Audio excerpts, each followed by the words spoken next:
Student, আগের ভিডিওতে আমরা জেনেছি সিকিম সম্বন্ধে। আজকে আমরা জানবো আমাদের রাজ্য ওয়েস্ট বেঙ্গল সম্বন্ধে। ওয়েস্ট বেঙ্গল আয়তনের দিক থেকে ভারতের 13তম রাজ্য। ওয়েস্ট বেঙ্গল 5টা স্টেট বাউন্ডারি শেয়ার করে থাকে: ওড়িশা, ঝাড়খণ্ড, বিহার, সিকিম এবং আসাম।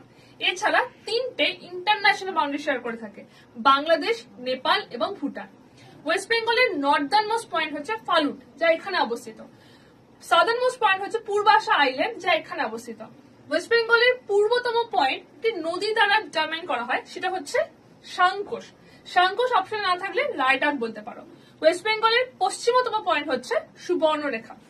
অ্যাডমিনিস্ট্রেটিভ ডিভিশনের কথা যদি বলা হয়, ওয়েস্ট বেঙ্গলে টোটাল 5টা অ্যাডমিনিস্ট্রেটিভ ডিভিশন রয়েছে: জলপাইগুড়ি, মালদা, মেদিনীপুর, বর্ধমান এবং প্রেসিডেন্সি। প্রেসিডেন্সি ডিভিশনের মধ্যে পড়ছে কলকাতা ডিস্ট্রিক্ট। কলকাতা ডিস্ট্রিক্টের পার ক্যাপিটাল ইনকাম সব থেকে বেশি এবং উত্তর দিনাজপুরের পার ক্যাপিটাল ইনকাম সব থেকে কমে যাচ্ছে। তোমরা এবার আমাকে বলো, তোমরা নেক্সট কোন স্টেটের সম্বন্ধে জানতে চাও?